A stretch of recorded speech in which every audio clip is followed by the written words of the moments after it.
कलीसिया वो जगह नहीं है जिसमें कोई महान व्यक्ति खड़ा होकर के सारे काम करता है। कलीसिया वो जगह है जिसमें एक पिता बनकर के बहुतों को महान बनाता है। मैं अपने बाप के घर को सजाता हूं, ये मेरी महिमा का काम है। हालेलुया। ये दुनिया भर के लोगों ने ठुकरा ठुकरा करके चले गए होंगे, क्योंकि मुझे बताइए, दुनिया क्या कभी कमजोरों को लेकर के बलवंत काम करवाती है? वो बलवानों को लेकर के बलवंत काम कराती है। हमारा खुदा कमजोरों को बुला रहा है और कह रहा है मैं बलवंत काम कराऊंगा तुमसे। इसका मतलब है तुम्हारी कल्पनाएं छोटी हैं, तुम्हारा मांगना छोटा है, तुम्हारे शब्द छोटे हैं, पर उसकी दया कभी छोटी ना थी और ना कभी होगी। अपने बाप के लिए काम करो, और बाप ने सब कुछ सेट कर रखा है। लोगों को मालूम है तुम्हें कितना देना है। मैं कोशिश करता हूं कि कभी किसी चीज का, मिनिस्ट्री से रिलेटेड किसी चीज का डर पाल के ना चलो, क्योंकि मेरे बाप ने जब डाकिया भेजा है मेरे लिए, तो वो डाकिया कहीं और चिट्ठी डाल के नहीं आएगा। अमेज़न के साथ हो सकता है, समझ रहे हैं, पर मेरे खुदा बाप के साथ ऐसा कभी नहीं हो सकता। जो उसने मुझे और आपको देना चाहा है वो मेरे ही पास आएगा, वो किसी और के पास नहीं जाएगा। आइए प्रभु के वचन की तरफ चलते हैं। आज का जो हिस्सा हम लेंगे वो है मत्ती उसका 20वां अध्याय, मैथ्यू चैप्टर 20। अगर मत्ती 20वां अध्याय, मुझे नहीं मालूम मैं जस्टिस कर पाऊंगा या नहीं कर पाऊंगा, पर जितना कर सका आपके सम्मुख उसमें करने की कोशिश करूंगा।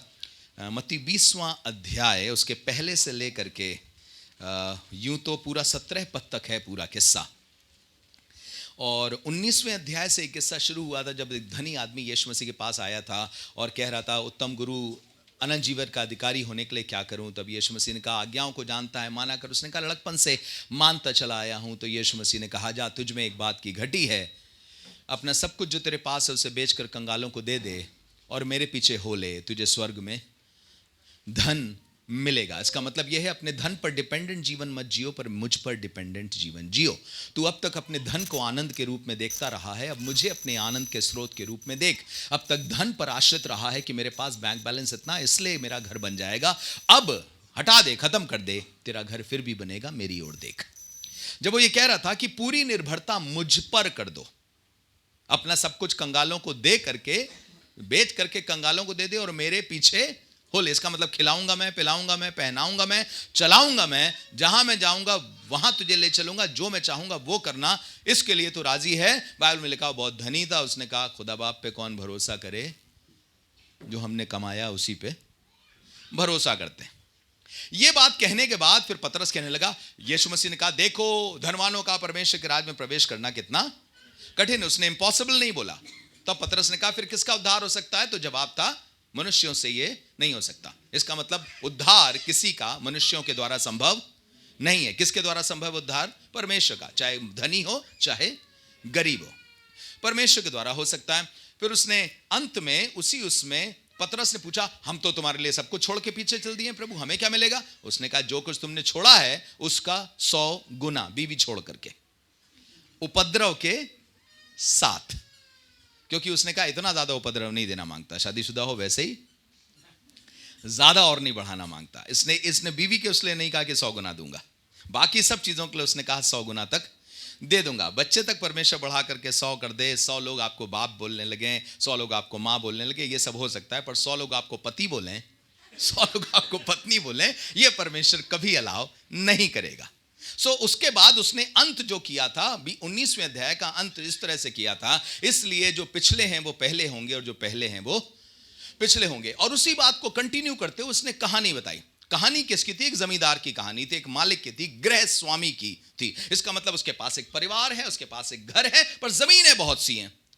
तो उसने कहा, चलो मैं सवेरे सवेरे निकलता हूं, क्योंकि अंगूर पक गए हैं, अंगूर तैयार हो गए हैं। आपको मालूम, बोते समय 1-2 आदमी की जरूरत होती, पर काटते समय डिपेंड करता है कितने बड़े खेत हैं। एक खेत को जिसको एक आदमी बो सकता है, काटने के समय कम से कम 10 की आवश्यकता उसमें पड़ती है। तो यह काटने का समय था। काटने का समय एक ऐसा समय होता है जिसमें कोई रोता नहीं है, ना मालिक रो रहा है ना काम करने वाला रो रहा है। तो काटने का समय इसलिए किसी के लिए दुख का समय नहीं होता, क्योंकि मालिक जो है उन्हें मजदूरी तो देता ही देता है, पर रास्ते में इतना खाना मिलता है, कोई जमीन पर अंगूर गिरा हुआ पड़ा उन्होंने ले करके खा लिया, क्योंकि बैल को, दांवते हुए बैल का मुंह बांधना ठीक नहीं होता, इसलिए मजदूरों से भी कहा जाता था देखो दो कुछ तुम्हें खाना पीना हो तुम अपना खाते पीते रह सकते हो। मैं उस देश से अभी होकर के आ रहा हूं, इसलिए और अच्छी तरह से बता सकता हूं, बहुत होता है, बहुत होता है। मतलब जमीन पर गिरे हुए थे अंगूर, इस तरीके से अंगूर गिरे हुए थे जमीन पर कि वहां चींटियां लगी हुई थी, इतने मीठे अंगूर थे। और मजदूर, उसे शाम को मजदूरी मिलेगी, दिन भर खाना मिलेगा, जितना खाना चाहता है खाए, जितना खाना चाहता है खाए। ऐसे एक आनंद के समय में उसने कहा चलूं और जा करके सबको खेत में काम करने के लिए बुलाऊं। जब वो निकला, सवेरे सवेरे गया, आपको मालूम है इनका सवेरा कब शुरू हुआ था? 6 बजे, और इनका काम कब खत्म हुआ था? पूरी कहानी पढ़ने के बाद आपको पता चलेगा, शाम के 6 बजे। इसका मतलब सवेरे 6 से शाम के 6 बजे तक। ऐसा लग रहा है ये गूगल के लिए काम कर रहे हैं। 12 घंटे की शिफ्ट है इनकी, 12 घंटे की शिफ्ट थी, 6 घंटे की, 8 घंटे की शिफ्ट नहीं थी, 12 घंटे की शिफ्ट थी। तो सवेरे सवेरे 6 बजे मालिक गया, उसने मालिक ने जाकर के कहा कौन कौन काम करे, कौन कौन काम करेगा। कुछ लोग खड़े हो गए, लगे काम तो हम किसी के लिए भी कर देंगे, पर हमें 600 रुपए चाहिए। मालिक ने कहा अच्छा ठीक है, अगर तुम 600 की डिमांड करते हो तो 600 पे चलो मेरे साथ। तो उसने जितने चाहिए थे बटोरे और लेकर के चला गया। 2 घंटे लोग काम कर रहे थे, ये लोग अंगूर अपने बटोर रहे थे। उस बारी में, दाग की बारी में जो कुछ भी काम चल रहा था उससे बटोर रहे थे।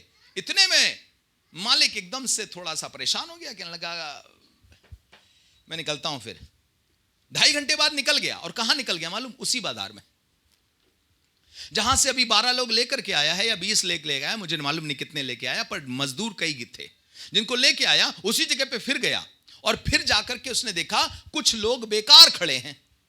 तब जो लोग बेकार खड़े थे उनसे कहा तुम यहां बेकार क्यों खड़े हो, तुम भी मेरे दाग की बारी में जाओ, जो कुछ ठीक होगा मैं तुम्हें दूंगा। मेरे पीछे पीछे बोलिए, जो कुछ ठीक होगा परमेश्वर मुझे देगा। जो क्या होगा? इंग्लिश में लिखा what ever is right. The word right comes from righteousness, or righteousness comes from right, which is the root word of justice. जो न्याय संगत होगा वो तुम्हें दूंगा, तुम्हारा हक कभी नहीं मारूंगा, जो कुछ सही होगा वो तुम्हें दूंगा। मैं भी खुदा से ये नहीं कहता खुदा बाप मुझे ये मिलेगा तो सेवा करूंगा, मुझे मालूम मेरा परमेश्वर न्याय संगत है, जो कुछ देगा वो अद्भुत देगा। कभी आपको न्याय संगत किसी चीज से कम नहीं करेगा। वो जो न्याय के मुताबिक आना चाहिए उससे बेहतर दे देगा, लेकिन उससे कम कभी नहीं देगा। आप इस कहानी में आगे चलते हैं। खैर अभी तो ये सिर्फ एक भूमिका बना रहा हूं।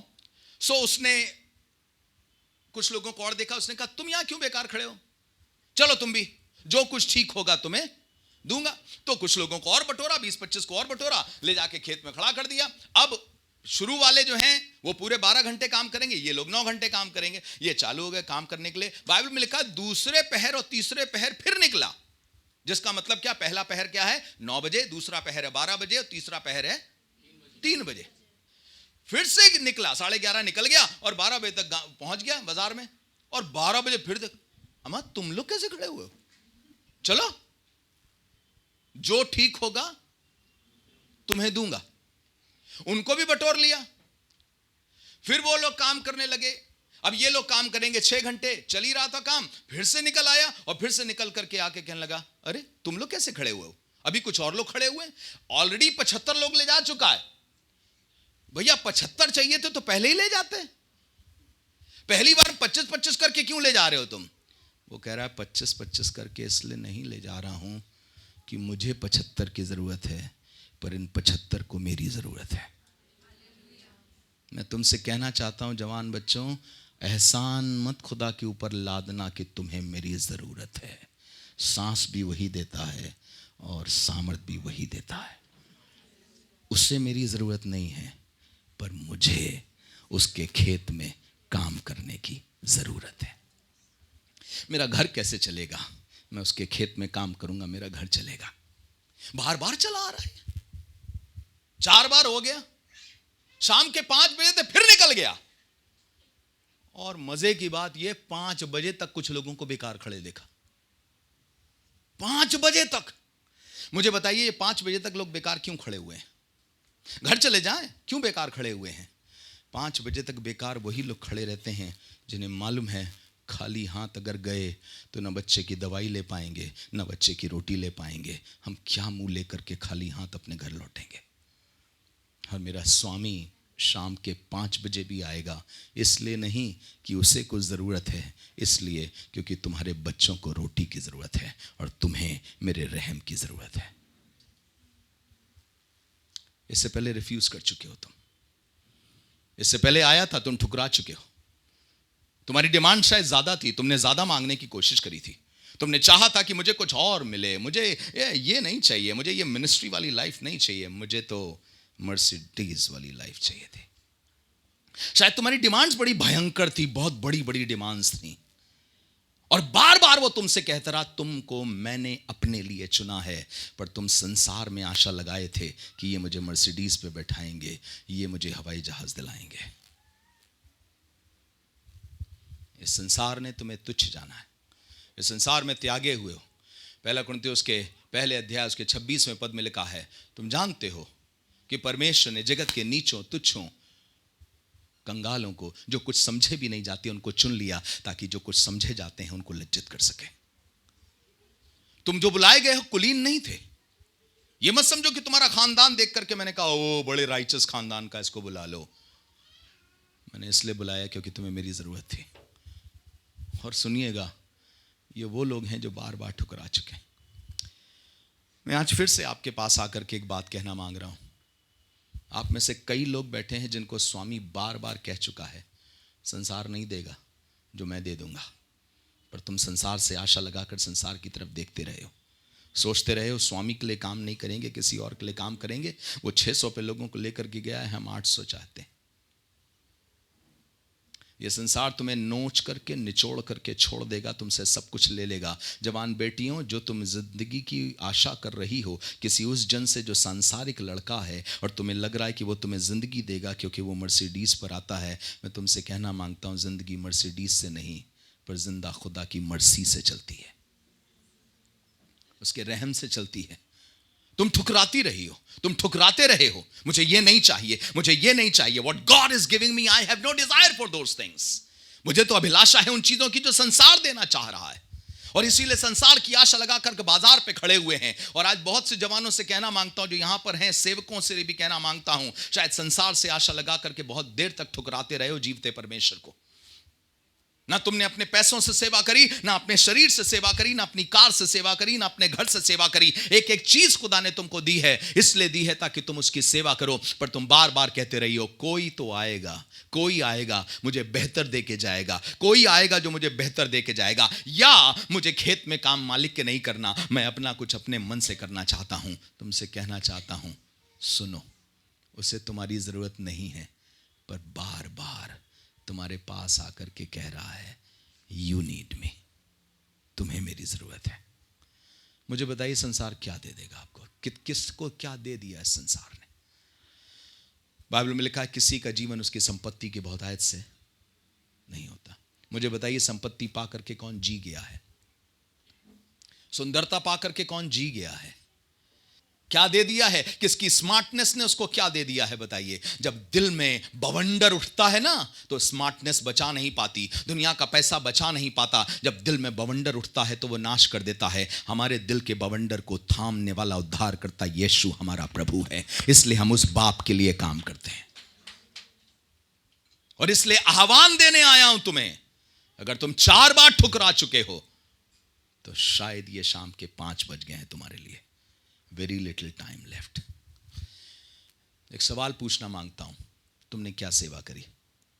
परमेश्वर की क्या सेवा करी, या सिर्फ अपनी सेवा करी है? क्या सेवा करी है परमेश्वर की? मां, तुमसे भी पूछना मांगता हूं, बहन तुमसे भी पूछना मांगता हूं, बाबूजी आपसे भी पूछना मांगता हूं, tell me what have you done for the kingdom of God? हमें लगता है खुदा बाप सब कुछ हमारे लिए करे, हम उसके लिए कुछ ना करें। वो हमारे लिए सब कुछ करता है, पर मोहब्बत तो ये भी बताती है ना कि तुम भी उसके लिए कुछ करो। वो विवश करके तुमसे नहीं कराना मांगता, पर मोहब्बत उसकी तुम्हारे अंदर जाग करके ये नहीं कहती कि तुम्हें भी करना चाहिए।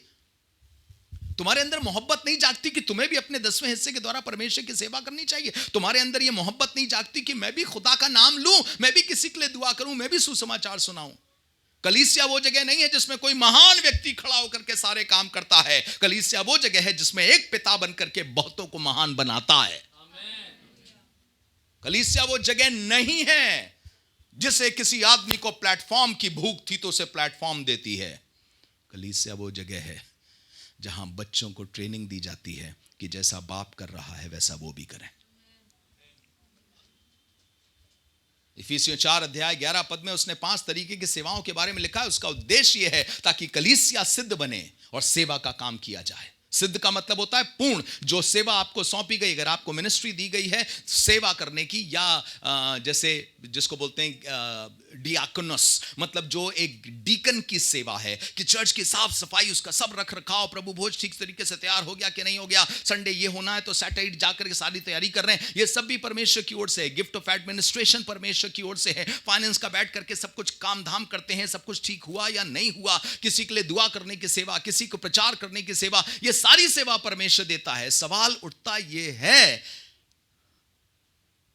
कि हम कब तक कहते रहेंगे खुदा सिर्फ तुम मेरे लिए काम करो, कब हम ये कहेंगे बताइए क्या करना है, बोल स्वामी मुझे क्या करना है। और मैं फिर से कहना मांग रहा हूं, ऐसा बदन कमजोर है जो सिर्फ पाता है, बदन वो मजबूत है जो खाता भी है और काम भी करता है। वो चर्च बहुत कमजोर चर्च है जिस चर्च में सब लोग सिर्फ बैठ के खाते हैं। पादरी ने प्रचार किया, खा लिया, पादरी घर मेरे विजिट करने आया, हमने खा लिया, पादरी ने मुझे काउंसिल किया, हमने खा लिया, फ़ोन पे हमें उनकी ज़रूरत थी, हमने उनसे लेकर के खा लिया, पर कभी दूसरे को फ़ोन नहीं किया, कभी किसी दूसरे को उत्साहित नहीं किया, कभी अपने पैसों से सेवा नहीं करी, कभी जा के सेवा नहीं करी, कभी झाड़ू लगा के सेवा नहीं करी, पोछा लगा कर सेवा नहीं करी। इन सब जगहों पर काम वाले नहीं रखे जाने चाहिए। चर्च की सेवा और सफाई करने के लिए काम वाले नहीं रखे जाने चाहिए। कलीसिया के लोगों को इसका काम एक शोभा की तरह लगना चाहिए। This is my glory. मैं अपने बाप के घर को सजाता हूं, ये मेरी महिमा का काम है। हालेलुया। सवाल ये है, बार बार आपसे पूछ रहा है, चलोगे चलोगे? और मजे की बात यह है, पहली बार ठुकरा दिया, दूसरी बार भी ठुकरा दिया, तीसरी बार भी ठुकरा दिया, चौथी बार भी ठुकरा दिया, पर वो माना नहीं, माना ही नहीं। वो लूका 15 में लिखा हुआ है ना, कौन ऐसा चरवाहा होगा जिसकी एक भेड़ खो जाए तो वो 99 को छोड़ करके उस 100 के पीछे जब तक वो मिल न जाए खोजता। कब तक? इसका मतलब तुम हिम्मत हार जाओगी बेटिया, वो नहीं हारेगा। जब तक तुम ये ना कह दो स्वामी आज से मेरे दिन तेरे हाथों में। जब तक तुम ये ना कह दो कमाऊंगी मैं पर तेरे राज के लिए एक हिस्सा अलग कर दूंगी, चाहे मेरी ज़रूरतें पूरी हों या ना हों। क्यों? मैंने बहुत देखा है इस संसार में लोगों को आशा करके लुटते हुए। एक कहानी इसी से जुड़ी हुई, लूका 15 से ही जुड़ी हुई, इसी बेटे की कहानी है। क्या है कहानी? चला गया था, जा करके सब कुछ चला गया, उसका सब कुछ खत्म हो गया। जब सब खत्म हो गया तो बताइए उसने क्या किया? बजाय इसके कि बाप के पास लौटे और बोले मैं तेरी सेवा करूंगा, क्या कहने लगा? मैं जाऊंगा किसी आदमी के पास, जा पड़ूंगा, मुझे नौकरी पे रख ले, जो सुअर में फल्ली दे खाते हैं वही खा लूंगा मैं। लिखा है वो किसी नागरिक के यहां जा पड़ा। जा पड़ा का सेंस क्या है? मतलब झापड़ा नहीं, जा पड़ा। उसका सेंस क्या है? उसे कोई जरूरत नहीं है पर मुझे सूरों की फली मिल जाए इसीलिए मैं तुम्हारे ऊपर जा पड़ा। बाप वहां काम मजदूरों को, नौकरों से भोजन से अधिक रोटी दे रहा है मजदूरों को, और यहां बेटा किसी के यहां जा पड़ा। जब सब कुछ खत्म हो गया उठा और अपने देश में वापस आया, अपने बाप के पास वापस आया और बाप ने सब कुछ लौटा दिया। समस्या हमारी यही है, जब कभी हम किसी मुसीबत में भी होते हैं तो बजाय इसके कि बाप से कहें कि देखो जो सेवा तुम्हारी करनी चाहिए वो हम पड़ोसियों की करके आए हैं, दुनियादारी के सबकी सेवा करके आए हैं, इस कंपनी को इतना समय दिया है, उस कंपनी को इतना टाइम दिया है, इस रिश्ते को हमने इतना टाइम दिया है, पर हमने तेरे साथ रिश्ते को टाइम नहीं दिया है। जवान बेटियों तुमसे कहता हूं खुदा बाप जलन रखता है। जब 8-8 घंटे तुम अपने इंस्टाग्राम फेसबुक पर देती हो तो जिंदा खुदा कहता है मुझे जलन होती है कि तुमने उस रिश्ते को इतना टाइम दिया है पर इस रिश्ते को बिल्कुल टाइम नहीं दिया। मुझे बताइए, परमेश्वर जलन रखने वाला परमेश्वर है कि नहीं है? जलन किसको होती? जलन सही है या गलत है? जलन रखना सही है या गलत है? ईमानदारी, चलिए छोड़िए, बीवियां बताएं, सिर्फ ये ना बताएं कि सही है गलत है, पर जलन है आपके अंदर या नहीं है? है। हो ही नहीं सकता कि ना हो। मालूम क्यों? क्योंकि खुदा बाप ने डाली है।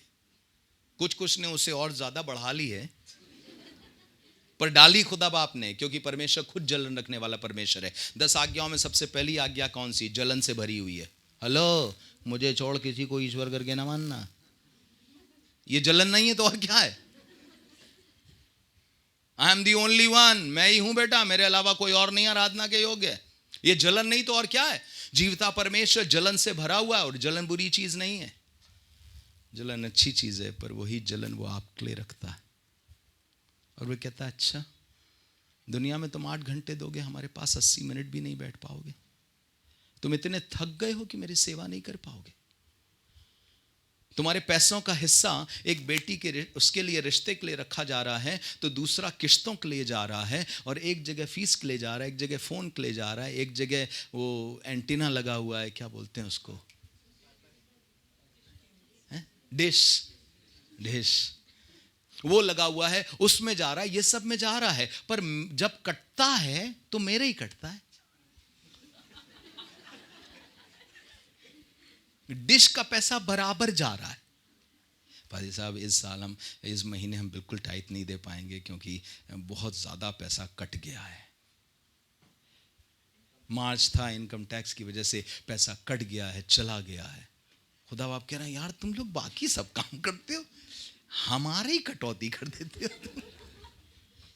आप मुझे बताइए, जलन रखे या ना रखे, रहनी चाहिए या नहीं रहनी चाहिए? मलाकी दूसरे अध्याय में लिखा हुआ है, मलाकी पहले अध्याय में लिखा है, जिस तरीके की भेंट तुम मेरे घर में लेके आते हो, अपने हाकिम क्या ले जाना, देखो ग्रहण करता है। अमा तुम्हें इतनी जलन होती कि तुम भेंट तक को तौल लेते हो।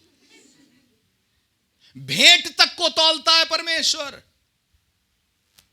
क्यों प्रभु जी, इतना क्यों? आपको क्या जरूरत है रुपया की?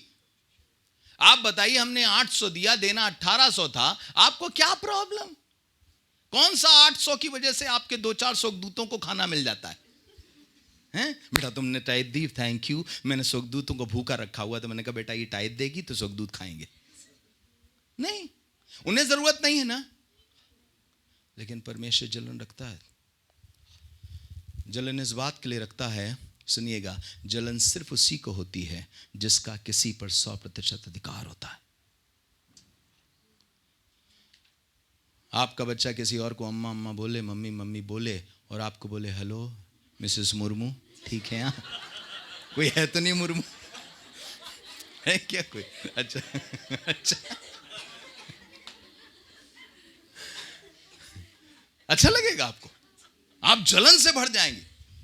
वो पड़ोसी की आंटी अपना वहां अम्मा अम्मा मम्मी मम्मी कैसी हो चिपका हुआ है, और आपके पास जैसे आया उसने कुछ बोल दिया, नाम लेकर के बोला, बिल्कुल अच्छा नहीं लगेगा आपको। आप एक पत्नी अपने पति से अगर ये कहे, कोई प्रॉब्लम नहीं होगी। अगर पत्नी पति से ये कहे कि स्मार्ट तो मेरे पापा थे, पति को कोई प्रॉब्लम नहीं, अरे होंगे इसमें, मुझे क्या प्रॉब्लम है, स्मार्ट थे।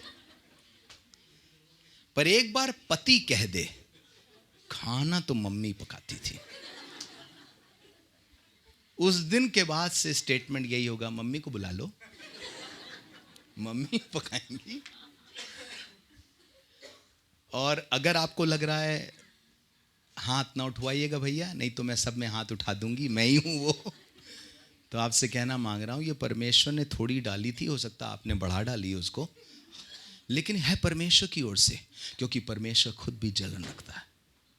वो तुम्हारी भेंट को भी तौलता है, तुम्हारे समय को भी तौलता है, कि तुमने वहां इतना समय दिया था और मेरे साथ इतना कम समय दिया। मैं जब बाइबल कॉलेज में था तो अपने गुरु के पास बैठते थे हम लोग, बिशप टोनी का नाम है, उनके पास बैठ कर के बातें करते थे रात में 11 बजे 12 बजे। उनके पैर दबाते थे, पीठ दबाते थे, सर दबाते थे और गला छोड़ करके दबा करके 12:30 बजे 1 बजे हम उनके कमरे से निकल रहे थे। वो बहुत सी बातें करते रहते थे, कमरे से निकलते थे। जब हम लोग कमरे से निकल के सीढ़ी चढ़ करके अपने कमरों की तरफ जा रहे होते थे तो मुझसे पवित्र आत्मा रोक करके कहता था, 1.5 घंटे तुमने अपने जिस्मानी बाप को दिए हैं जिसको तुमने गुरु माना है, मेरे लिए तुम्हारे पास टाइम नहीं है क्या? मैं सीढ़ी चढ़ते चढ़ते रुकता था और दूसरी साइड की सीढ़ी चढ़ करके छत पे चला जाता था और कम से कम 1.5 घंटे वहाँ भी बिता करके दुआ करके आया करता था। मुझे मालूम है क्योंकि मैं जिसका हूँ उसके पास जलन का अधिकार है।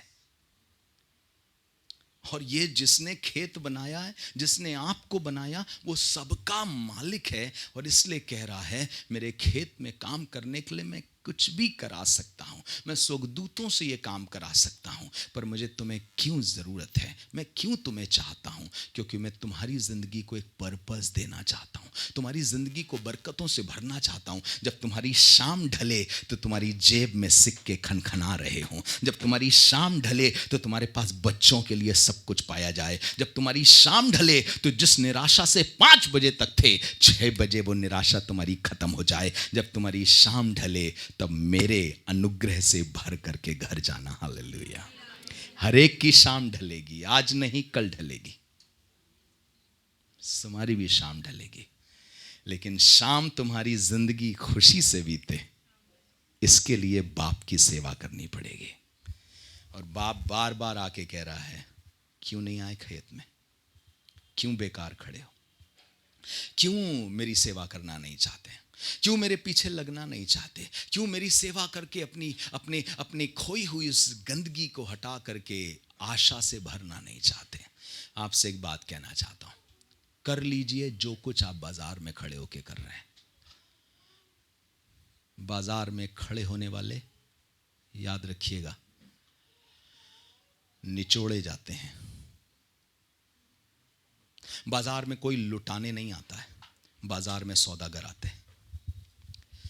मुझे बताइए ये बार बार ठुकराए क्यों गए थे? ये किसी ने देखा होगा, तुमसे ये काम हो नहीं पाएगा, उतने मजबूत नहीं हो।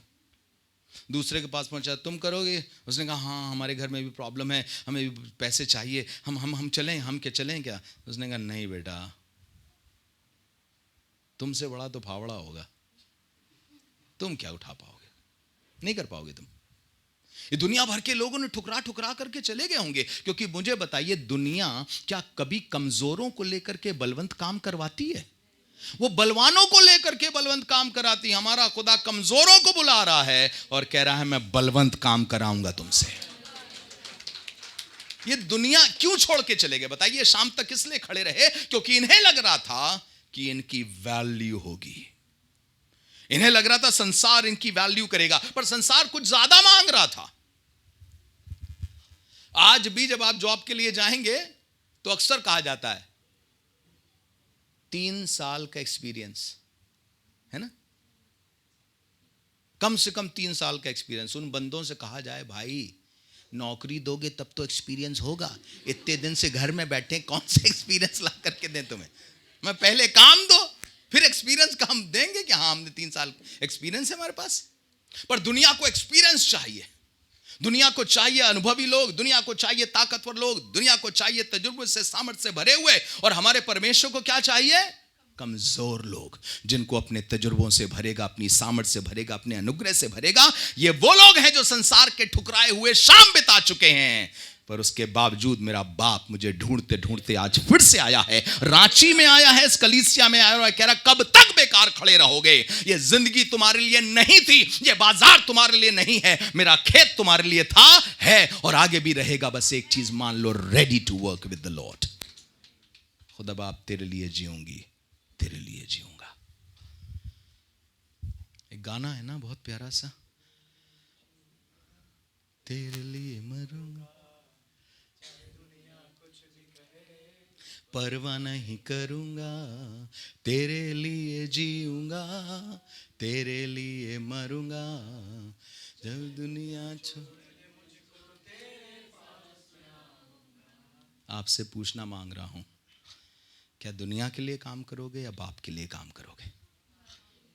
मैं ये, इसका मतलब ये नहीं कि कल से सारे लोग नौकरी छोड़ के बैठ जाएं और बोलें कि नहीं हम दुनिया के लिए काम नहीं करेंगे। पर मैं आपसे कहना मांग रहा हूँ, जब आप अपने टेबल पर वहाँ बैठ के कंप्यूटर में कुछ कुछ काम कर रहे हों, बगल में एक महिला और बैठी हो, मतलब आप भी महिला हैं, वो भी महिला ही है, आप बैठे हुए हैं, बगल में एक महिला और बैठी है, अपना काम कर रहे हैं, एकदम से देखा उसका उदास चेहरा, आप लिखते चले जा रहे हैं। आपने पूछा, शिल्पी क्या हुआ? शिल्पी ने कहा, मत पूछो बहन आज क्या हुआ। आपने काम रोका। शिल्पी पूछा, दुआ की ज़रूरत हो, प्रार्थना की ज़रूरत हो बताना, मैं भी ऐसे दौर से गुजरी हूँ, मैं तुम्हारे लिए दुआ कर सकती हूँ। आपने अपनी स्टोरी उसे समझाई। शायद शिल्पी रोने लगी। शिल्पी को नहीं मालूम था उसका उदास चेहरा देख करके कोई समझ जाएगा कि मेरी जो दवाई मेरे पास सौंपी गई है, इसी उदासी को दूर करने के लिए सौंपी गई है। कोई विश्वासी तैयार हो जाएगा, कोई विश्वासी सजग हो जाएगा, उसे मालूम है जॉब पर भी आज मैं परमेश्वर की सेवा करके घर जाऊंगी। जब शिल्पी के लिए दुआ करके घर जाऊंगी तो परमेश्वर का काम मुझ में और मेरे द्वारा होगा। इसलिए आपसे कहना मांगता हूँ, परमेश्वर फिर से आकर के शाम के इस अंधेरे में भी पूछ रहा है, 5 बज गया है, क्या तुम्हें संसार से आशा है कि वो तुम्हें जीवन का उद्देश्य देगा, या मुझसे आशा है कि मैं तुझे जीवन के उद्देश्य को पूरा करके दिखाऊंगा? किससे आशा है? मैं भी संसार के लिए काम कर रहा था। मैं फिर से कह रहा हूं, मैं ये तात्पर्य नहीं कि आप जॉब छोड़ के बैठ जाएंगे, पर आपके स्कूल में बच्चे कहेंगे सब टीचर्स हैं पर एक माँ है जो पढ़ाती है। तुमको सिर्फ टीचर की तरह नहीं देखेंगे, एक माँ की तरह देखेंगे। दौड़ दौड़ के तुम्हारे पास आया करेंगे। छोटी बेटियां जो होंगी, जो वहाँ पर नई काम पे लगाई गई होंगी, अभी नई नई टीचर्स आई होंगी, तुम्हें देख करके, तुम्हारे अंदर की मोहब्बत देख करके तुम्हारी तरफ आकर्षित होकर के कहेंगी, माँ समान हो तुम, मेरे लिए दुआ किया करना। ऐसे लोगों की आवश्यकता है। और इसलिए स्वामी बार बार आकर के कह रहा है, कब तक बैठे रहोगे? कब तक ठुकराओगे मेरी आवाज़ को? क्या आपको कभी परमेश्वर ने कहा है ये मेरा काम करना, तुझे ये सेवा करनी है? अगर नहीं है तो ये प्रभु का दास यहाँ पर इसीलिए रखे गए हैं ये लोग, ताकि आपको बता सकें कि आपकी सेवा क्या है चर्च में। कोई एक अंग बताइए जो आपकी बॉडी का ठीक काम ना करता हो और बॉडी परफेक्ट कहलाई जा सके। नहीं। कोई एक अंग जिसका कोई उद्देश्य ना हो। नहीं। ये छोटा सी दिखाई देती उंगली पर बड़ा उद्देश्य है। खा करके कभी देखिएगा बगैर इसके। आप चावल के गोले बनाएंगे, पूरे गोले नहीं बनेंगे इससे। इसकी बड़ी ज़रूरत है, और उससे भी ज़्यादा ज़रूरत तो छोटे छोटे बच्चों को पड़ती है स्कूलों में। मैम मैम मैम, दूर देखो, मैम मैम, नया नया सीखा, उसे सुनाई भी नहीं, समझ में भी नहीं आ रहा है बोल क्या रहा है।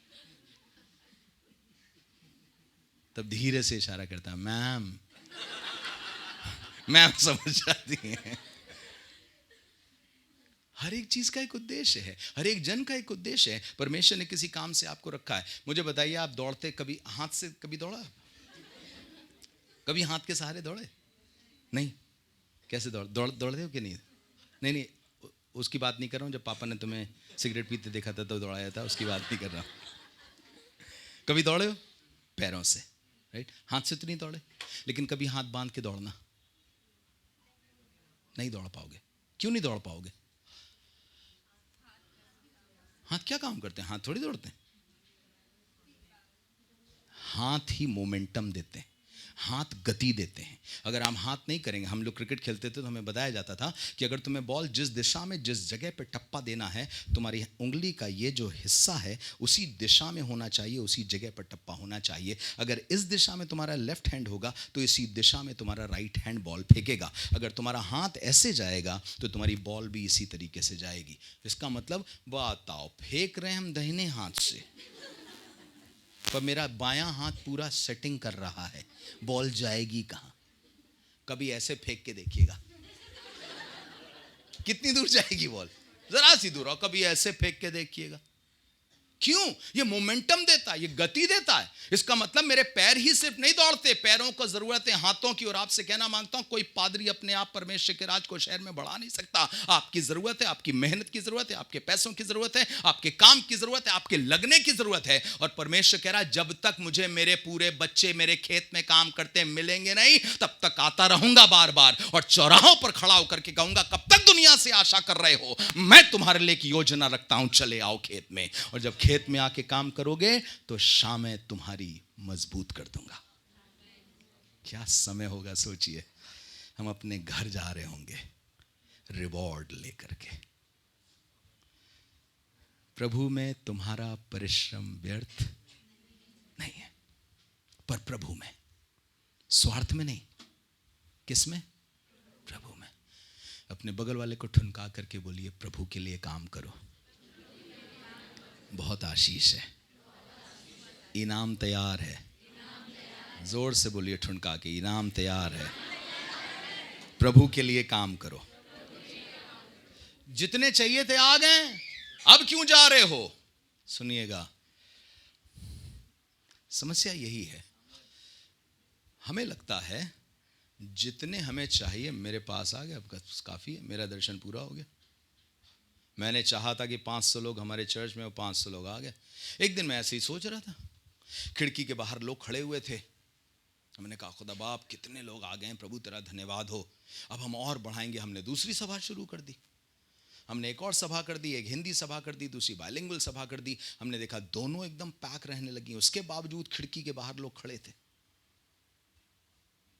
तो एक दिन मैं बहुत खुश हो रहा था, खिड़की के बाहर भी लोग खड़े हैं और अंदर भी लोग खचाखच भरे हुए हैं, बहुत खुश हो रहा था। खुदा बाप ने मुझसे कहा, तू खुश इसलिए हो रहा है क्योंकि तेरे यहाँ की कुर्सियाँ भरी हैं और तेरा नंबर पूरा हो गया है। मुझसे पूछ, अभी मेरे बच्चों का पूरा नंबर आया नहीं है। अभी लाखों और हैं, करोड़ों और हैं जिनको मेरे राज्य में लाना अवश्य है। मेरी और भी भेड़ें हैं, 9:10 में लिखा है, जो इस भेड़शाला की नहीं, मुझे उनका भी लाना अवश्य है। तुम खुश आते हो क्योंकि तुम्हें मिल गया, तुम्हारा नंबर पूरा हो गया। एज अ पास्टर तुम खुश हो गए because your church is full, but my kingdom has to be full. मेरे राज्य को भरना है, सिर्फ चर्च को नहीं भरना है। तुम्हें चाहिए था कि 100 लोग तुम्हारे टीम में हो जाएं, तुम्हारा नंबर पूरा हो गया, पर वहां रुकना नहीं है। मुझसे खुदा ने एक दर्शन दिया है कि मैं 1000 सेवकों को तैयार करके परमेश्वर के राज में फैला दूं, वो दुनिया के किसी कोने में जाकर के सुसमाचार सुनाए। 1000, लेकिन इसका मतलब ये थोड़ी कि वहां तक पहुंच करके खत्म हो जाएगा। जब 999 के आसपास पहुंचेंगे, दुआ करेंगे, कहेंगे खुदा बाप अब बताइए नेक्स्ट वाला क्या है। क्यों? क्योंकि अभी और बाकी हैं। जब तक बाहर लोग खड़े हैं तब तक मेरे यहां पर जरूरत रहेगी। और सुनिएगा, अरे जरूरत के मुताबिक लोग बुलाने चाहिए थे। जितना है जितनी कहते हैं ना, क्या बोलते हैं वो, चादर और पसारना नाम क्या, जितनी बड़ी चादर उतने पैर पसारो। जितना तुम्हारे पास सिक्के हैं उसके मुताबिक मजदूर ले आओ, उतना काम हो जाएगा। चिंता ना करो, मजदूरों को ले आओ, सिक्के तो मेरे पास इतने हैं कि पूरे देश को खिला सकता हूं। मेरा बाप पूरे देश को खिलाने की ताकत रखता है। मेरा बाप 40 साल तक 20 लाख लोगों को बिना काम करवाए खिलाता रहा और एक दिन भी बटेरें गिरने से रुकी नहीं। छत पर आके गिर जाती थी, आपस में बटेरें भी बात करते हुए जाती होंगी, बहन कहां जा रहे हैं? तो दूसरी उड़ करके कह रही होगी, पता नहीं, हमें ऐसा लग रहा है एकदम सीधे चले जाओ, आगे चल के एक पेड़ से दाहिने मुड़ना है। काहे, कहां रहे? कुछ नहीं, वहां जा करके हम लोग मर जाएंगे, गिर जाएंगे। अरे काय को गिरोगी, तुम्हारी जिंदगी। उसने कहा, अरे जिसने हमें बनाया है उन्हीं के लिए बनाया है। और आपसे भी कहना मांगता हूं, तुम्हारे लिए बनाई गई बरकतें तुम्हारी छत पर लौट करके आ जाएंगी। अपने बाप के लिए काम करो, अपने बाप की सेवा करो, तुम्हारे छत पर गिरेंगी आकर के बरकतें। मजाक नहीं कर रहा हूं, छत पर गिरेंगी आकर के बरकतें। और कब तक? सालों साल तक। कितने लोगों को? 20 लाख लोगों को। कोई 20 लाख लोगों को 4 दिन खिला करके तृप्त कर देगा, खत्म हो जाएगा। 5वें दिन से कहेगा अब दिखाई मत देना। मुझे बताइए, आपके पास कोई आकर कह लगा आंटी हेल्प कर दीजिए, आपने कहा हाँ बेटा हेल्प कर देते हैं। कल फिर खड़ा हो, आंटी हेल्प कर दीजिए। थोड़े दिन के बाद आंटी क्या बोलेंगी? बेटा कोई और घर देख लो, कब तक मैं ही करती रहूँगी? मैं शुक्र करता हूँ मेरा बाप ऐसा कभी नहीं बोलता। मालूम क्यों? उसे मालूम है उसके घर के अलावा किसी के घर में इतनी औकात नहीं है कि दुनिया को खिला सके। उसके घर में औकात इतनी है कि अपने एक एक बंदों को भोजन से अधिक रोटी दे सकता है। क्या तुम्हारे लिए उसके पास सब कुछ है? है उसके पास। क्या तुम्हें तृप्त कर सकता है? हाँ। क्या तुम्हारी शाम मजबूत कर सकता है? हाँ। जब तुम लौटोगे तो तुम्हारे जेब में तुम्हारे बच्चों के लिए रोटी होगी। एक दिन भी ऐसा नहीं होगा कि अपने बच्चों के सामने रोटी परोस ना सको। रंजीत भाई ने जब सेवा छोड़ी थी वहां पर इलाहाबाद में, दसियों लोग 75 बातें बोल करके कहते होंगे, क्या खाओगे, क्या पियोगे? आज शुक्र है खुदा का, सही खा रहे हैं, सही पी रहे हैं। जानबूझ के बोला मैंने कहीं, नहीं तो आप कहें खाने पीने की कोई कमी नहीं है। सही खा रहे हैं, सही पी रहे हैं। मुझसे भी ऐसे ही कहा था किसी ने, बेटा ये किताब तुम्हें खिला नहीं देगी। मैंने कहा अंकल यूनिवर्सिटी के प्रोफेसर हैं आप, इतिहास पढ़ाते हैं बच्चों को, मुर्दों की कहानी बताकर अपना परिवार पालते हैं। 1756 में कौन मुर्दा मरा, 1856 में कौन मुर्दा मरा, कौन सी लड़ाई में कौन मरा, कहाँ क्या हुआ। कहानियां, मुर्दों की कहानियां बता करके पेट पालते हो। जीवते परमेश्वर का जीवित वचन बता के भूखा नहीं मरूंगा। और 34 साल बीत गए, आज के दिन तक किसी के सामने हाथ फैलाने की जरूरत नहीं पड़ी है। 34 सालों में not even one day that God has failed to provide. वो जो 40 लाख लोगों को खिलाने वाला परमेश्वर है, उसने आज के दिन तक सैकड़ों लाखों सेवकों को खिलाया है और किसी को भोजन वस्तु की कमी नहीं हुई है। वही तुम्हें आह्वान दे के कह रहा है, बार बार आया हूं और बार बार तुमने ठुकराया है, पर आज फिर आया हूं। क्यों? मैं तो तुम्हारे बगैर कर सकता हूं, पर तुम मेरे बगैर नहीं कर सकते। मुझे बताइए, सेवा का काम परमेश्वर के बगैर हो पाएगा? नहीं। सेवा का काम मेरे बगैर हो पाएगा? हो जाएगा। बाइबल कहती है वो आज्ञा देगा और सुसमाचार सुनाने वालियों की सेना खड़ी हो जाएगी। वो पत्थरों से इब्राहिम के लिए संतान पैदा कर देगा। तुम चुप हो गए तो पत्थर चिल्ला उठेंगे। पत्थर के साथ साथ गधी भी बोलेगी। मालूम है गधी बोली थी। पत्थर और गधी में ज्यादा कोई अंतर नहीं होगा। क्यों? वो भी अपने कुछ पत्थर से भी आवाज निकलती है। 2 पत्थर घिसेंगे तो आवाज निकलेगी।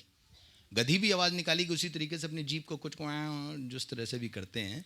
मैं कभी गधा रहा नहीं हूँ तो मालूम नहीं मुझे एग्जैक्टली वो कैसी लैंग्वेज निकलेगी उसकी। पर जो बताना मांग रहा हूँ वो ये है, परमेश्वर किसी का भी इस्तेमाल कर सकता है, किसी का भी। मैं ऐसे थोड़ी खड़ा होकर मेरे बगैर रांची में काम नहीं होगा, इलाहाबाद में मेरे बगैर काम नहीं हो सकता। खुदा बाप कहेगा बेटा तुझे भी मैंने बनाया और तेरे जैसे 100 बना सकता हूँ, पर मैं इसलिए तुझे बुला रहा हूँ क्योंकि तुझे मेरी ज़रूरत है और तू मेरा बच्चा है। मैं क्यों खाऊं तुझे? मैं क्यों तेरे पास ना आऊं? मैं हर बार आया और तूने मुझे ठुकराया। हर बार आकर के मैंने कहा चलो, बेकार क्यों खड़े हो? उसमें से 12 ही लोग निकल करके आए, हाँ हाँ चलते हैं चलते हैं। 12 ने सोचा अभी संसार मेरी कद्र करेगा। संसार ने ना उड़ाऊ बेटे की कद्र करी ना तुम्हारी कद्र करेगा। लिखा है वो सूअरों की फली भी चाहता था कि उससे पेट भरे। लिखा है कोई उसे कुछ, जब लिखा कोई कुछ नहीं देता तो ऐसा लग रहा सूअर भी नहीं देते थे। ये भी सोच रहा होगा सूअर भैया तुम ही अपना लो मुझे, यार शेयर कर दो, अपनी फलियां शेयर कर दो। सूअर भी कह रहे होंगे ना ना ना, ये हमारी फली है। इस संसार के सूअर कभी आपके साथ शेयर नहीं करेंगे। इस संसार के लोग कभी आपको वो नहीं देंगे जो बाप ने आपके लिए रखा हुआ है। आप करके देख लीजिएगा। अभी भी बहुत से सपने पाल रखे हैं दुनिया में, करके देख लेना तुम। बुरी चीज नहीं है, लेकिन अगर उन सपनों में खुदा की महिमा तुमने पिरो के नहीं रखी है तो वो सपने तुम्हारे पूरे होने पर भी मजा नहीं देंगे। पर अगर खुदा की महिमा पिरो के रखी होगी तो थोड़े से सपने पूरे होंगे और इतना बड़ा आनंद लेकर के आएंगे और आगे फिर बड़े सपने पूरे होते जाएंगे और बड़ा आनंद लाएंगे। चलिए समय कम, अब खत्म करते हैं इसको। उन्होंने कहा एक चीज, उसी बात को लेकर के आते हैं। जो कुछ सही होगा तुम्हें दूंगा। फिर उसके बाद बताइए क्या किया उसने।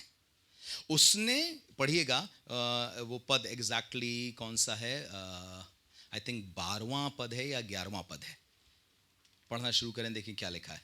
जब वो गुस्सा होने लगे, जब उसने मालिक ने बांटना शुरू कर दिया, तब जब पिलातु वह गृह स्वामी पर कुड़कुड़ा के कहने लगे, ना फिर 8 से पढ़ना शुरू करें। सांझ को दाख की बारी के स्वामी ने अपने भंडारी से कहा, सांझ को दाख की बारी के स्वामी ने अपने भंडारी से कहा, हाँ मजदूरों को बुलाकर पिछलों से लेकर पहलों तक हाँ, उन्हें मजदूरी दे दे। मजदूरी दे दे या एक एक सिक्का दे दे? क्या उसने ये कहा कि 600 दे दे सबको? उसने पहले से सेटिंग कर रखी थी, उसने पहले से बता रखा था, ये जो आखिरी वाले आए हैं ना, जिन्होंने 1 घंटा काम किया, इनको भी 600 देना। तो वो भी एकदम से अवाक रह गया होगा, मालिक की क्या बात कर रहे हो तुम? क्योंकि यहां ये नहीं लिखा कि उसने कहा मजदूरी इतनी इतनी बांट करके ऐसा ऐसा करके दे दे, उसने कहा पिछलों से लेके पहलों तक सबको मजदूरी दे दे। तो जो 1 घंटा काम किया था, जब उसको 600 मिला, तो बाकी वाले सोचने लगे 600 1 घंटे का, लगता है मालिक ने मैथ गलत कर दी, हम तो 612 घंटे का लेके चले थे, 50 रुपया घंटा, और यहां ये तो 7,200 का इंतजाम हो रहा है, ये 600 रुपये घंटे के हिसाब से। अब वो आशा लगा के बैठे हैं 7,200 आएगा, 7,200 आएगा। जब इनकी बारी आई तो मालिक ने उठाया 600 दे दिया इनको, तो इनको लगा 7,200 की बजाय 600 मिला है, तो हमारा 6,400 का नुकसान हो गया। हालांकि शुरू में सेटिंग करके आए तो सिर्फ 600 में काम करेंगे, पर अचानक उनकी आशा जाग गई। सुनिएगा, जितने लोग खुदा की सेवा से पहले डिमांड रखते हैं ना, वो अंत में बहुत निराश होंगे, और जो कोई डिमांड नहीं रखते, जो सिर्फ खुदा के रहम पर चले आए हैं, जो कह रहे हैं खुदा बाप अगर 1 घंटे भी तेरे लिए काम कर सकें तब भी बहुत है, वो लोग अपने घर आनंदित होकर के जाएंगे। और जितने बड़ी बड़ी डिमांड लेकर के रखते हैं, मुझे ये मिलेगा, ये मिलेगा, ये मिलेगा, ये मिलेगा, ये मिलेगा, तब तो हम काम करेंगे। भैया जी हम सेवा करेंगे, बताइए कितना पैसा मिलेगा? ऐसे लोग हमेशा शाम को गुस्सा होते कुड़कुड़ाते हुए जाएंगे। ऐसे लोग कभी खुश नहीं होंगे जिन्होंने खुदा के सामने डिमांड्स रखी हैं। हमेशा खुश कौन होंगे? जो अपनी मेहनत से नहीं पर उसके रहम से खाना चाहता है। बहुत अंतर है। तुम्हें क्या चाहिए? अरे जितना डिजर्व करती हूं कम से कम वो तो मिले। मैं कभी ये दुआ नहीं करता खुदा बाप जो डिजर्व करता हूं वो मिले। मालूम क्यों? क्योंकि सबसे पहले तो एक गलती के कारण मैं मौत डिजर्व करता हूं। आप बताइए, आदम ने एक गलती करी गया, हनन्या सफीरा ने एक गलती करी, दोनों निकल लिए। आपने करी एक आध गलती कोई? उन्होंने चर्च में आके झूठ बोला, मर गए, चर्च खाली हो जाएगा अगले दिन से। आपने कभी बोला? पता चला बहुत अच्छे थे अंकल, क्यों अब क्यों नहीं? झूठ बोल दिया, इतनी सी बात पे निकल लिए, एक झूठ पर खत्म हो गए। कुछ लोग जो कहते हैं ना, जो डिजर्व करता है परमेश्वर उसको देता है। आप परमेश्वर को समझी नहीं पाए हो, समझी नहीं पाए, ईमानदारी से बता रहा हूं। आप जितना सोचते हो खुदा आप कम से कम जो डिजर्व करता हूं मुझे वो दे, आप अपने आप को भी ठीक से नहीं समझ पाए हो। डिजर्व करता मतलब कि हिंदी में क्या बोलेंगे? डिजर्व करता है?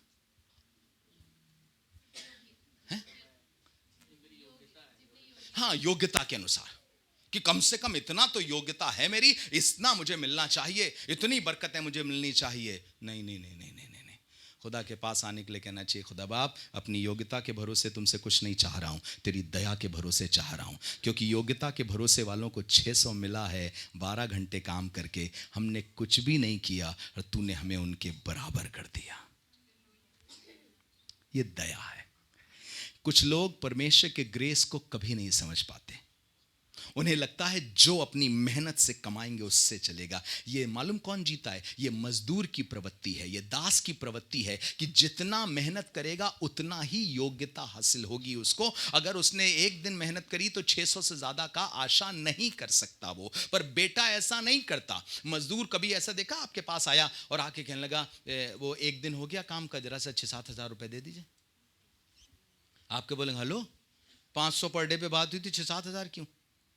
बस ऐसे मूड कर गया 6-7 हज़ार, बीवी को घुमाने ले जाना है वहाँ नैनीताल। मैंने एक दिन काम किया, मजदूर कभी ऐसा बोला आपके पास आके? या एक दिन उसने आपका घर बनाने के लिए काम किया और आपसे कहा कि सुनिए ऐसा करिए, जो जितनी 100 बोरी रखी हमको दे दीजिए?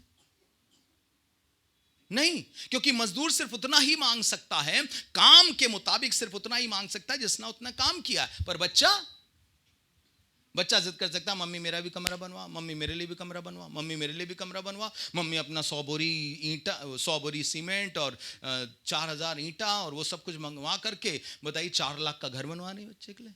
बच्चे ने क्या मेहनत करी बताइए? कुछ करी है मेहनत? नहीं करी। पर उसे मालूम है मेरा बाप, मेरा घर, यही सब कुछ है मेरा। बच्चे के समान जिंदगी जिए, नौकर के समान नहीं। उसे मजदूरों की जरूरत नहीं है, वो अपने बच्चों को बुला रहा है, क्यों बेकार खड़े हो, मैं बहुत ज्यादा दे सकता हूं तुम्हें। और आपसे आह्वान करना चाहता हूं हाथ जोड़ करके, उसने लोगों को ऑलरेडी सेट कर रखा है कि आपको कितना देगा, और आपकी मेहनत के मुताबिक नहीं देगा, पर आपके एटीट्यूड के मुताबिक देगा। फिर से समझिए, वो आपकी मेहनत के मुताबिक नहीं देगा, पर आपके प्रेम, आश्रय और विश्वास के मुताबिक देगा। क्योंकि जिनके 1 घंटा रह गया था उनसे क्या बोल के बुलाया था बताइए? क्या उनसे कहा था जो ठीक होगा तुम्हें दूंगा? उनसे वो भी नहीं कहा था। पहलों ने सेटिंग करी थी, इसलिए मालिक ने बाद में कहा, क्योंकि पहले पद को पढ़ने से देखिए क्या लगता है कि मालिक ने सेटिंग करी थी 600 दूंगा। स्वर्ग का राज्य किसी गृह स्वामी के समान है जो सवेरे निकला कि अपनी दाख की बारी मजदूरों को लगाया। उसने मजदूरों से 1 दिनार रोज पर ठहराया। किसने ठहराया? मालिक ने। आपको लगेगा कि जैसे मालिक ने कहा था 600 दूंगा, भाई 600 ज्यादा, ना ना ना ना ना ना ना 600 ज्यादा नहीं दूंगा भाई। नहीं, ऐसा नहीं था। सुनिएगा कि इसी के 10वें पद को जब मिला तो वो गृहस्वामी पर कुड़कुड़ा के कहने लगे, इन पिछलों ने 1 ही घंटे काम किया, तूने उन्हें हमें बराबर कर दिया। जिन्होंने दिन भर का घाम उठाया धूप सही, उसने उनमें से एक को उत्तर दिया, हे मित्र, मैंने तुझसे कुछ अन्याय नहीं करता, क्या तूने ही मुझसे 1 दिनार ना ठहराया? तो ठहराया किसने था? उन लोगों ने। मालिक तो सिर्फ अग्री किया था। इसीलिए खुदा के सामने ज्यादा डिमांड ना रखो। खुदा आप अगर ये कर दोगे ना तब मैं तुम्हारी सेवा करूंगा। बस अगर मैं इंटर पास हो जाऊं तब तुम्हारी सेवा करूंगा। नहीं, खुदा करे कि आप पास हो जाएं, बस एक बार घर बने, घर बनते ही मैं तुम्हारी सेवा करना शुरू करूंगा। मेरी टाइट भी आनी शुरू हो जाएगी, अभी तो किस्तों में चली जाती है। ये जितने शर्त लगाते हैं, मैं आपसे कह रहा हूं बाद में निराश होंगे। जो बिना शर्त लगाए काम करते हैं, उन्हें मालूम है हम क्या मजदूरी करके उससे कमा पाएंगे जो वो अपनी दया से हमें दे देगा। कभी कभी अपने बाप से डिमांड नहीं करो कि मुझे ये मिलेगा तब मैं सेवा करूंगा। पतरस ऐसे खड़ा हुआ था, यीशु मसीह को पानी पे चलते हुए देखा। एक तो यीशु मसीह भी ऐसे लिखा है, ऐसा लग रहा था जैसे वो पार निकल जाना मांगता है। नाव ये लोग बेचारे खेते खेते परेशान हो रहे हैं। यीशु मसीह आया भी उन्हीं के लिए आया है, लेकिन आगे ऐसे जा रहा है जैसे उनके पास ही नहीं आया। ये भी देख के घबरा गए, डर गए। वो कहने लगे भूत है। यीशु मसीह रुका, उसने कहा मैं हूं, डरो मत। पर उसने कहा अगर तू है प्रभु तो मुझे पानी पे चल कर चलने की आज्ञा दे। यीशु मसीह ने कहा आओ चलो। पतरस ने कहा पहले पानी आनी ठीक करो, अभी बहुत हलचल बहुत है पानी में, बर्फ बनाओ, पहले बर्फ बनाओ प्रभु जी। आप बताइए पानी पे कैसे चलूंगा? आज तक कोई चला नहीं, अब्राहम चला नहीं है, दाऊद चला नहीं है, कोई पानी पे चला नहीं, हमको पानी पे चला रहे। बताइए, लग रहा मारना मांग रहे। इनकी कोई योजना ही टेढ़ी मेढ़ी है। हम गरीबों को समझ ही नहीं रहे हैं। हमसे भी कह रहे हैं एलिया के समान, बेटा पहले मेरे लिए एक रोटी ले आ, अपने बच्चे के लिए बाद में पकाना। अरे रहेगा तब तो पकाऊंगी। एलिया भैया इतना भी नहीं मालूम कि मेरे पास कुछ नहीं रखा हुआ है, यही है बस रोटी। फिर भी आपकी बात कभी कभी समझ में नहीं आएगी, कभी कभी नहीं समझ में आएगा। खुदा बाप अपने लोगों को पालना जानता, अपने लोगों को चलाना जानता है। वो रिवॉर्डिंग परमेश्वर है, उसके सामने कोई डिमांड नहीं रखना। उससे ये मत कहना कि ठीक है पानी पे चलूंगा पर पहले सबको ठीक कर दो। ये मत कहना पहले पानी को सॉलिड कर दो तब चलूंगा। तरल पे आज तक कोई चला नहीं है, नहीं, पैर निकाल देना। क्यों? क्योंकि अगर डूबने भी लगोगे तो हाथ अपना बढ़ा के तुम्हें बचा लेगा। मुझे बताइए, डूबता आदमी कभी पूरी प्रेयर कर पाता है? कोशिश करिए, कभी नहीं करिएगा, कभी ईश्वर ना करे कभी आप डूबता हुआ आदमी एकदम से हो गया, पूरा प्रेयर भी नहीं हो पाई, फिर निकल के आया परमेश्वर मुझ पर, फिर से निकलेगा मुझ पर। ऐसा हुआ था क्या? आप बताइए, उसकी प्रेयर पूरी हो पाई होगी डूबते हुए? कितना टाइम लगा होगा बताइए? हमें लगता है मेरे एग्जैक्टली प्रेयर के वर्ड्स के मुताबिक देगा, नहीं, उससे ज्यादा देगा, उससे बेहतर देगा। मांगो जरूर से, खूब वर्ड्स बोलो, पर याद रखो मेरे मांगने से और मेरी कल्पना से कहीं ज्यादा वो काम कर सकता है, कहीं ज्यादा।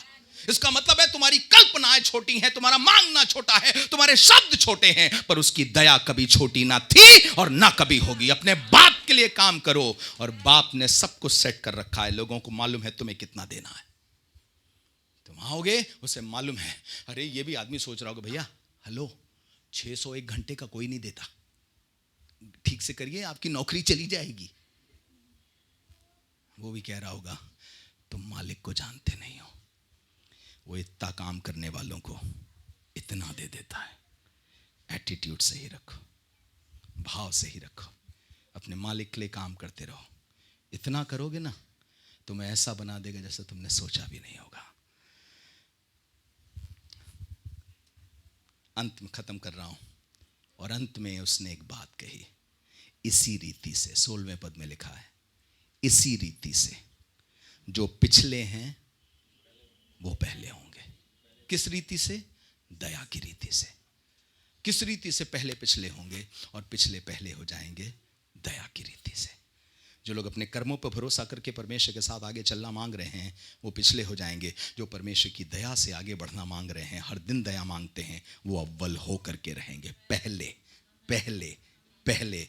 मेरे पीछे पीछे बोलिए, यीशु मसीह मुझे पहले करेगा। मैं कर्मों पर नहीं, पर उसकी दया पे भरोसा कर रहा हूं। मैं इतना भी करूंगा तो मुझे इतना दे सकता है। मेरे शब्द कम पड़ेंगे, मेरी कल्पनाएं छोटी होंगी, पर उसकी दया कभी छोटी नहीं होगी। मुझे अपने योग्यता के अनुसार नहीं चाहिए, मुझे उसकी दया के अनुसार चाहिए। मैं परमेश्वर से कोई डिमांड नहीं रखता, बस उसकी दया चाहता हूं। मुझ पर, मेरे घर पर, मेरे बच्चों पर दया होती रहे। मैं ऐसा बिलीव कर रहा हूं, इसी समय पवित्र आत्मा मुझे उभार रहा है कि मैं ये बात बोलूं, कि जब एक बात कह रहा है यहां पर कि जो पिछले हैं वो क्या होंगे? क्या होंगे? I believe some people have been pushed back though they did great. उन्होंने बहुत मेहनत करी, पर उनको हमेशा लोगों ने चालूपंथी से, चालाकी से पीछे कर दिया है। उनका हक उनको नहीं मिल पाया है। और खुदा बाप कह रहा है, समय आने वाला है जब तुमको वहाँ से बुला करके आगे किया जाएगा, और तुम अपने काम पर इज्जत पाओगी और पाओगे यीशु मसीह के नाम में। टाइम आने वाला है। मैं ईमानदारी से कह रहा हूँ, some people must believe this, कि अगर आपके साथ बेहक आपके काम किया गया है, आपके साथ अन्याय किया गया है, जो हक आपका आता था वो आपको नहीं दिया गया है, समय आ रहा है। बस निर्णय ये करिए कि मैं अपने काम पर यीशु की सेवा करूंगी, उस धन से यीशु मसीह की सेवा करूंगी, अपने शरीर से यीशु की सेवा करूंगा, अपने घर से यीशु की सेवा करूंगा। घर की एक एक चादर यीशु मसीह की सेवा करने के लिए खर्च होगी। घर की कार भी यीशु की सेवा के लिए खर्च होगी। सब कुछ, मेरा बच्चा सेवा करेगा, हम सेवा करेंगे, परमेश्वर की सेवा करेंगे। आप देख लीजिएगा, परमेश्वर ऐसे लोगों को शहर में अव्वल बनाने जा रहा है। Some of you will be promoted. यीशु के नाम में आपका प्रमोशन ड्यू रहा है। कुछ लोगों ने इनजस्टिस के द्वारा आपको पीछे किया है, बट वो प्रमोशन आ रहा है। पर करना क्या है? इस रीति से, जो पिछले हैं वो पहले होंगे। किस रीति से? दया की रीति से। किस रीति से? सेवा की रीति से। किस रीति से? अपने आप को बाप के लिए दे देने की रीति से। जो तूने दिया वो बहुत है,